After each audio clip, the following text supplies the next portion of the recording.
안녕하세요. 안녕하세요. 저희 왜 여기로 부르셨어요? 여기는 지난번에 구축 아파트 인테리어 하기 전에 점검해야 할 사항들을 알려드렸던 현장인데요. 이번에 공사가 잘 마무리가 돼서 그때 그 집이 어떻게 바뀌었는지 보여드리고 싶어서 PD님을 불렀어요. 제가 인테리어를 시작한 지 7년 정도 됐거든요. 많은 분들이 공사를 하면서 자주 하는 실수들이 있어요. 그 중에는 한번 공정을 놓치면 되돌리기 어려운 치명적인 것들도 있기 때문에 인테리어 진행 과정에서 반드시 확인을 하셔야 됩니다. 보통 유튜브 영상에서는 비포 애프터 비교하는 영상이 많은데 저는 이번에는 진짜 좀 중요한 이야기를 해보고 싶어요.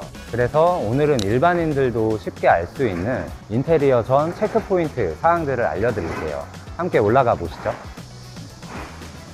먼저 여기 현장부터 간략하게 소개를 해드릴게요. 여기는 93년도에 지어진 32년 된 구축 아파트고요. 부부 2분, 자녀 2분, 총 4인 가족이 거주할 48평 현장이에요. 작년에 제가 바로 옆동에 같은 아파트 인테리어를 했었는데 고객님의 지인분께서 구경을 오셨다가 너무 마음에 드셔서 소개를 해주시게 돼서 공사를 하게 됐습니다. 그런데 지난 영상 보셨으면 아시겠지만 여기저기 마루도 많이 썩어 있었고 곰팡이도 여기저기 많았잖아요. 비가 새는 누수와 기밀하지 못한 단열로 별로 곰팡이가 엄청났습니다. 또 다른 외벽들도 철거하고 보니 곰팡이가 매우 심각했어요. 지금 이 사진은 철거하고 나서 심각한 걸 알 수 있지만 철거 전에는 이렇게 가구와 마감재로 가려져 있기 때문에 쉽게 알기가 어려워요. 그래서 공사 전에 이런 부분들을 진단하고 공사를 계획하는 것이 아주 중요합니다. 철거했는데 콘크리트까지 곰팡이가 피어있으면 어떻게 없앨 수 있나요? 엄청 센 곰팡이 제거제가 있어요. 이걸 벽체에다가 뿌려서 뿌리까지 제거를 해야 됩니다. 이게 지금 곰팡이 제거제를 뿌린 후에요. 싹 없어졌죠? 곰팡이 제거를 하지 않고 단열을 하면 마감이 다 끝났는데 다시 스멀스멀 곰팡이가 필 수 있습니다. 그래서 확실하게 제거가 됐는지 꼭 확인이 필요합니다. 근데 공사할 때 맨날 가볼 수도 없고 제대로 없애는지 확인은 어떻게 할 수 있죠? 고객님이 매일 현장에 들르신다고 해도 모든 공정을 일일이 다 확인할 수는 없어요. 대신 공사 과정에서 업체에 적극적인 소통을 요청하세요. 궁금한 것도 물어보시고요. 저는 고객하고 상세하게 소통이 되고 해당 공정이 어떤 이유에서 이루어졌는지 적극적으로 설명해주는 업체와 인테리어를 하셨으면 좋겠어요. 사람이 하는 일이기 때문에 생각이 다 다를 수 있고 커뮤니케이션이 명확하지 않을 수 있거든요. 이런 소통이 없다면 공사 과정에서는 몰랐다가 인테리어가 마무리될 때쯤에 이게 아닌데 하게 되는 거죠. 인테리어는 그냥 믿고 맡기겠습니다 하시면 그만큼 실패할 확률도 높습니다. 그럼 이제 구축 아파트 인테리어 할 때 반드시 챙겨야 하는 포인트를 좀 알려주세요. 네, 구축 아파트 인테리어 할 때는 반드시 5가지를 확인을 하셔야 돼요. 누수, 우수관, 단열, 방수, 그리고 바닥의 평활도입니다. 이 5가지가 가장 실수를 많이 하는 부분들이에요. 그리고 공정이 하루 이틀 만에 이루어지는 게 아니기 때문에 시간이 지나면 되돌릴 수 없습니다. 제가 하나씩 설명을 해드릴게요.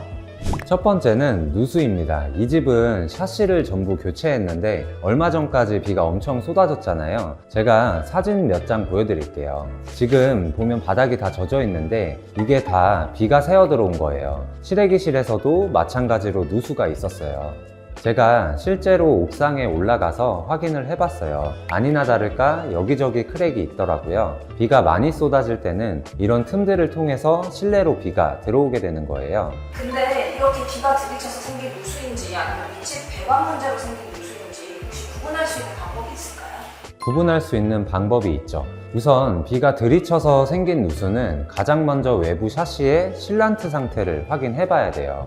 이 사진은 공사 전 현장 검토 때 찍은 사진인데 보이는 것처럼 실란트가 경화돼서 크랙이 간 걸 볼 수 있어요. 그리고 이렇게 외부 샤시와 접한 천장의 페인트가 벗겨지거나 물에 젖은 흔적이 있다면 높은 확률로 외부에서 누수가 있다는 겁니다. 윗집 배관에서의 누수는 더 구분하기 쉬워요. 화장실 주변 천장, 세탁실 주변 천장, 주방 주변 천장에서 누수 흔적이 있다면 윗집 배관의 문제일 확률이 높아요. 공용주택에서 화장실, 세탁실, 주방의 위치는 우리 집과 윗집 모두 동일하거든요. 그 다음 살펴볼 게 우수관입니다. 보통 확장들 많이 하시잖아요. 확장하면 발코니에 있던 우수관이 실내로 편입이 됩니다. 그러면 생길 수 있는 문제들이 뭐가 있을까요? 냄새도 날 수 있고 벌레가 올라오기도 하고 누수도 생길 수 있죠. 그래서 확장을 하게 되면 이 우수관도 잘 처리를 해야 됩니다. 사진을 좀 보여드리면 공사하기 전에 이 집 우수관은 이렇게 되어 있었어요. 기존에 확장을 해서 우수관이 내부로 편입이 되었는데 직관 공사를 하지 않고 우레탄 폼으로 대충 막아둔 거예요. 이래서 마루가 다 썩었던 겁니다. 그래서 확장을 할 때에는 우수관을 꼭 직관 매립을 해줘야 되고 보온재로 감싸서 우수관에서 생기는 결로가 바닥으로 흐르는 것도 방지를 해줘야 됩니다. 구축 아파트는 단열이 부실하다는 거 말씀드리지 않아도 다들 아시죠? 워낙 구축 아파트 하면 단열 이슈가 많기 때문에 기밀성 있게 단열을 잘 해야 한다 정도는 고객분들도 대부분 알고 계세요. 이 현장은 탑층임에도 불구하고 천장에 단열재가 아예 없었어요. 탑층인데 단열재가 없으면 여름에는 옥상에서 받는 열을 그대로 받아 매우 덥고 겨울에는 열을 그대로 빼앗겨서 매우 추워요. 왜냐하면 윗세대가 없기 때문인데 천장 전체가 외기와 맞닿은 외벽이 되기 때문입니다. 그래서 천장은 경질우레탄 폼으로 단열을 해주고 외벽부는 압출법 보온판과 단열 테이프로 기밀하게 단열을 해줬습니다. 그리고 외벽마다 단열재의 두께가 다른 경우가 많기 때문에 고객님께 어느 부위에 얼만큼의 두께로 단열 시공이 되었는지 공유드리고 있어요. 단열 관련해서 한 가지 더 말씀드릴 건 샤시 위에 통발을 꼭 넣으라는 거예요. 이렇게 생긴 걸 통발하고 하는데 샤시와 샤시 사이, 벽체와 샤시 사이에 틈새 공간을 마감할 때 사용하는 샤시의 부재 중 하나예요. 제 경우에는 천장 단열을 할 때 샤시 윗부분과 벽체에 통발을 대고 단열 두께를 확보해서 기밀성을 높이고 있습니다. 천장에 단열을 넣어야 되는 집이 따로 있을까요? 따로 있습니다. 이 집처럼 탑층이라고 하는데 꼭대기층이거든요. 천장이 윗집이 아니고 옥상으로 되어 있으면 천장에도 단열재가 꼭 들어 있어야 돼요. 우리 집이 옥상인데 단열재가 없다 그러면 단열을 꼭 해줘야 됩니다. 다음은 단열만큼 중요한 방수인데요. 구축 아파트에서 물을 사용하는 공간인 화장실, 세탁실은 반드시 방수 시공을 하고 타일 마감을 해야 됩니다. 이 현장도 습식 공간인 화장실과 세탁실은 방수를 정말 신경 써서 했어요. 골조가 나올 때까지 기존 타일과 바닥 주꾸미층을 전부 철거한 후에 방수 시공을 하고 있습니다. 저희 다정화는 3회 방수를 하고 있는데요. 먼저 1차로 시멘트 액체 방수를 한 후에 2차는 무기질 침투 방수를 하고 있어요. 제가 사용하는 무기질 침투 방수제는 7만 표사의 CMW1A라는 방수제인데 이게 외부 옥상에도 사용을 하는 방수제입니다. 그리고 3차 도막 방수는 아덱스사의 WPM003을 사용하고 있어요. 제가 단열과 마찬가지로 방수에 예민하게 생각하는 이유는 마감제로 덮어주면 알 수 없기 때문인데 누군가는 저렇게까지 하냐고 묻기도 하지만 보이지 않는데 누수가 생긴다? 다시 뜯어야 됩니다. 그래서 힘들고 시간이 많이 걸려도 저는 이렇게 하고 있습니다. 마지막 포인트는 바닥의 평활도예요. 바닥 방통 공사까지 다 하는 경우에는 공사를 하면서 당연히 바닥 수평이 맞지만 재사용하는 경우에는 군데군데 수평이 안 맞거든요. 그래서 부분적으로 레벨링 작업을 해줘야 됩니다. 저희의 경우에는 심하게 평활도가 좋지 않은 부분 그리고 가구와 도어가 들어서는 자리는 자동 수평 몰타를 이용해서 부분적으로 셀프 레벨링을 하고 있어요.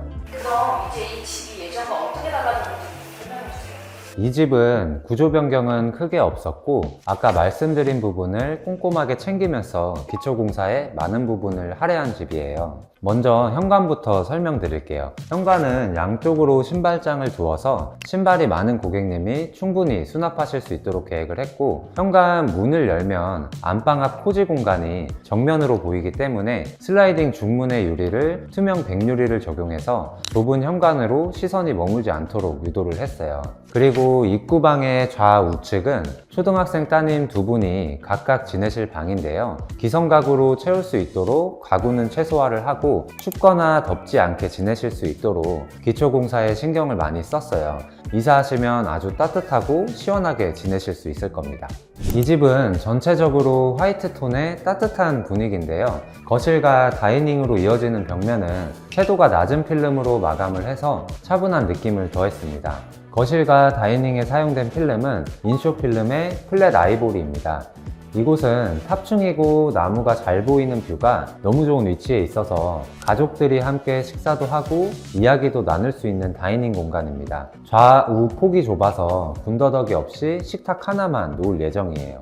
그리고 이 집은 벽식 구조의 특성상 레이아웃 변경에 한계가 있기도 했고, 고객님께서 대면형 주방보다 기역자 형태와 최대한 많은 수납 공간을 필요로 하셨기에 키 큰 장과 싱크대로 구성을 해드렸습니다. 그리고 이쪽으로 나가면 보조 주방 겸 세탁실이 있는데요. 기존에 세탁기가 있던 자리에 보조 싱크대를 두었고, 세탁기는 안쪽으로 이동을 시켰어요. 워시타워 옆에는 이렇게 물품을 보관할 수 있는 선반을 제작해드렸습니다. 그리고 이 집에서 가장 뷰가 좋은 방은 가족실로 사용할 수 있도록 해드렸는데요. 이곳에서 테이블을 두고 가족들이 시간을 보낼 수 있게 계획을 했습니다. 그리고 이쪽은 붙박이장이 아닌 시스템장으로 설치를 해드렸어요. 좌우 내력벽이 매우 깊어서 붙박이장을 설치하면 버려지는 공간이 꽤 생기기 때문에 이렇게 폴딩 도어와 시스템 선반을 계획을 해서 자투리 공간도 수납 공간으로 사용할 수 있도록 했습니다.